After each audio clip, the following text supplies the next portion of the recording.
Pendant qu'à l'arrière du bateau, scientifiques et marins organisent l'immersion des différents filets, à l'avant, une autre équipe se prépare à une mise à l'eau quelque peu atypique. Accompagné par Daniel, Christophe s'apprête à plonger aux abords de Tara pour photographier la rosette et les filets dans leur élément. Première séance photo sous-marine, premières impressions du photographe. On a fait des photos des filets, du double filet sur la grue, à tribord. Ces filets-là, ils dansent dans l'eau. Il y a des dauphins qui sautent, c'est chouette. Et puis ensuite, les mises à l'eau, ça se passe très vite. Donc là, j'ai pas trop le temps de rêver. On essaie de capter ce qui se passe, quoi.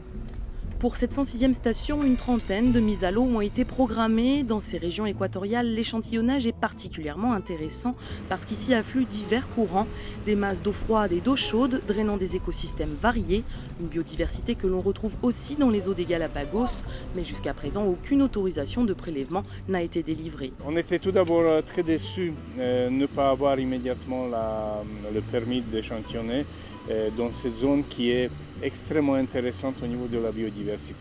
Et aussi parce que toute cette expédition qu'on a montée, c'était un petit peu en mémoire de Charles Darwin, et Galapagos sont éternellement liés à sa théorie d'évolution.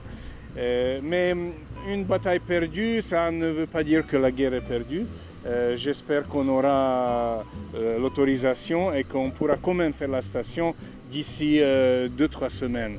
Tara a donc poursuivi sa route vers les îles des Galapagos, croisant en chemin la fameuse ligne de l'équateur.